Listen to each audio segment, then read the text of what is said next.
Quando a gente faz a Academia de Polícia Federal, a ANP aqui em Brasília, a gente passa por uma cadeira na nossa formação chamada cadeira de interrogatório. E ali você começa a ter aulas de indícios para saber se a pessoa está mentindo ou não, né? Uma delas é quando você faz perguntas do passado e a pessoa prontamente ela te responde. Parece até que veio ensaiada para o depoimento. Porque é muito comum quando a gente pergunta a pessoa adulta, quando é que você se formou no primeiro grau? Quando é que se formou no segundo grau? Ela para e, no momento, ela puxa pela memória. Normalmente ela até olha para cima. Quem estiver me assistindo, faça esse teste mais tarde com um familiar seu. E aqui não. Todas as perguntas feitas eram tidas de bate-pronto. Muita vontade, agora com a mão escondida, talvez até suando, passando pela calça, né? O advogado dá o confere ali para conferir do que eu estou falando. Certamente ele tem razão, vai me dar razão. Mas isso daí tudo foi pela manhã. E pela manhã também nós vimos aqui 2 assessores da esquerda conversando com o seu advogado. Se eu não estiver errado aqui, né? O Marcos Evandro Cardoso Santos. De qual partido? Partido Socialista Brasileiro. Bem como a Ana Cristina de Figueiredo Barros, falando ao pé do ouvido aí com os senhores, ela que é da liderança do PT. E aí vem a minha primeira pergunta, como é que pode o senhor tirar foto com a Carla Zambelli e depois vir aqui ser assessorado por essas pessoas, que só não falavam provavelmente no pé do seu ouvido porque ia ficar muito patente, né, ou foram orientadas a não fazê-lo, mas fizeram com os seus advogados. Isso daí eu estou falando por quê? Porque talvez o único crime que a Carla Zambelli tenha cometido é de ser ingênua. E a população não acredita que exista político ingênuo, né? Mas Deus queira a realidade virar à tona. Eu venho agora então, presidente, para minha primeira pergunta, direcionada a Walter Delgatti, né? Espero que ele responda, assim como ele falou pela manhã. Se o presidente Jair Bolsonaro lhe pediu para fraudar as urnas. Ficaria em silêncio. O senhor disse que a urna é inviolável. Como é que poderia, então, o senhor ser contratado para um serviço que Vossa Excelência não conseguiria cumprir? Ficarei em silêncio.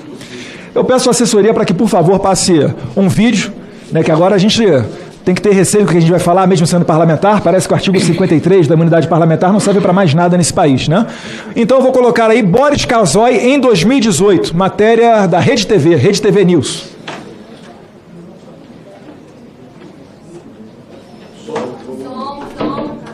É só para aumentar o som e voltar do começo, por favor. Fraudes em urnas eletrônicas durante a votação do primeiro turno. Entre as reclamações, urnas que supostamente preenchiam o número do candidato à presidência do PT, Fernando Haddad, automaticamente, como se pode ver neste vídeo.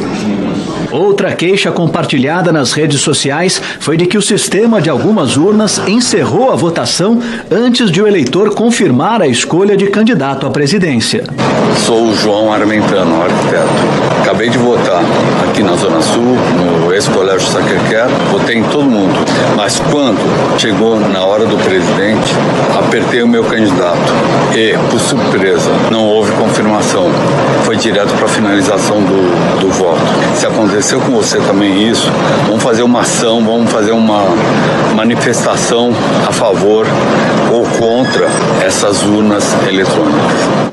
A Justiça Eleitoral afirmou que muitas reclamações dos eleitores estão surgindo porque eles podem estar confirmando o voto sem olhar a tela e antes mesmo de ver a foto dos candidatos. Reclamações frequentes que viralizaram na internet são de que urnas eletrônicas não exibiram a imagem e nem o número de Jair Bolsonaro do PSL.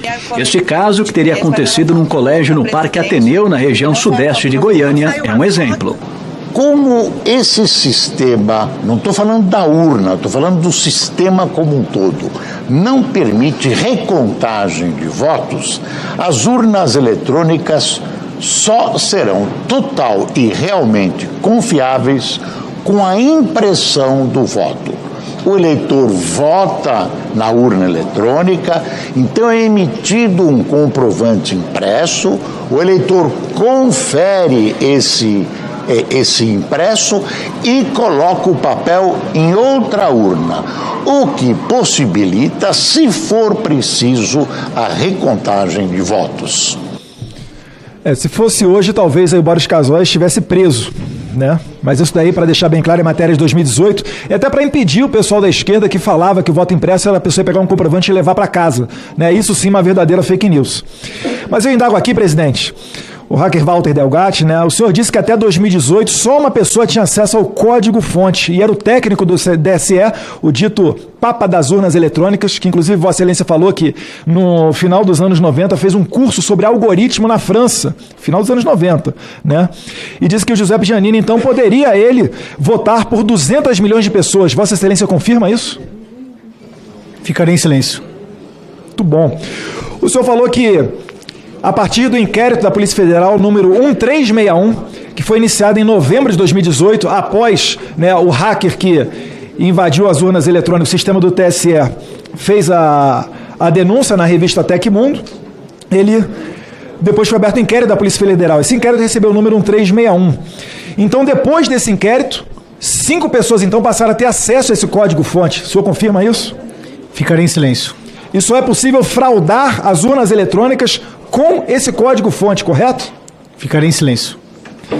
Presidente, eu só peço que me assegure aqui a minha imunidade parlamentar, porque eu vou falar que é muito grave, posso ser perseguido em virtude daquilo que eu falar, mas esse inquérito, né, mais uma vez abriu um inquérito contra mim, né, mas esse inquérito, que foi aberto em novembro de 2018, por determinação da então presidente do TSE, ministra Rosa Weber, muito bem feito, né, um documento foi assinado por Giuseppe Giannino. O delegado da Polícia Federal perguntou ao TSE se ocorreu alguma violação do sistema do tribunal. E o senhor Giuseppe Giannino respondeu ao delegado que sim, que entre os meses de março, pelo menos os meses de março, até o final das eleições, ou seja, outubro, novembro, hackers caminharam dentro dos sistemas do TSE.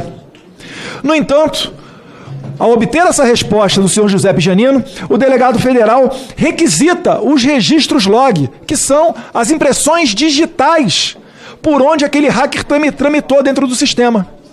E aí o senhor Giuseppe Giannino disse que a empresa terceirizada que toma conta desse banco de dados para o TSE, de maneira inadvertida, deletou os registros por onde esse hacker andou. Vejam só. Provavelmente, né, Cabo? De repente foi sem querer, né? Um deslize fora aqui do padrão.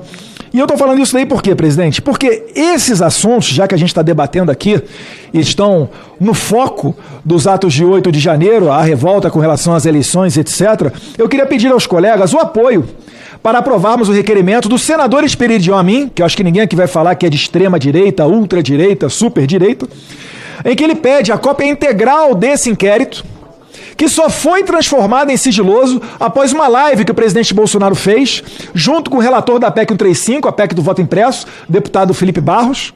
Só foi decretado sigiloso esse inquérito após essa live. E ainda assim tentam falar que o Bolsonaro vazou dados sigilosos de uma investigação da PF, o que é uma verdadeira mentira. Mas aqui essa comissão ela tem poderes para requisitar isso. E não somente isso, para que nós apoiemos também o requerimento do também senador Esperidião Amin para convocar aqui o Giuseppe Giannino para nos dar essas explicações e não trazer aqui um hacker que de manhã fala uma coisa, à tarde fica quieto. A gente está vendo ali uma matéria da Rede TV onde as pessoas filmaram apertando um botão e aparecendo o candidato do PT por ocasião daquela eleição. O hacker aqui mais cedo, agora ele não está falando, mas mais cedo, disse que Giuseppe Giannino era a única pessoa do Brasil até 2018 a ter acesso a esse código-fonte, que é o ingrediente necessário, nas palavras do hacker, para envenenar o sistema eleitoral. Então que Giuseppe Giannino vem aqui fazer esses esclarecimentos, né? Não vou ser repetitivo aqui, mas gostaria de lembrar também, né? O senador Flávio Bolsonaro falou muito bem. O hacker foi ao Ministério da Defesa depois da confecção do relatório da Comissão de Transparência das Forças Armadas, que desde 2021, a convite do presidente do TSE à época, ministro Luiz Roberto Barroso, convidou as Forças Armadas para contribuir no processo eleitoral. Lamentavelmente, o ministro Barroso interferiu aqui no Congresso quando se juntou com 11 presidentes partidários, não sei utilizando quais argumentos, mas os fez convencer a votar contra a PEC 135, numa verdadeira interferência indevida aqui no Poder Legislativo. Então, é a manifestação que eu faço, senhor presidente. E gostaria aqui de mais uma vez ressaltar que é de suma importância a vinda de Giuseppe Giannino e o acesso a esse inquérito da Polícia Federal que até hoje não foi concluído. Passaram-se mais de 4 anos da denúncia.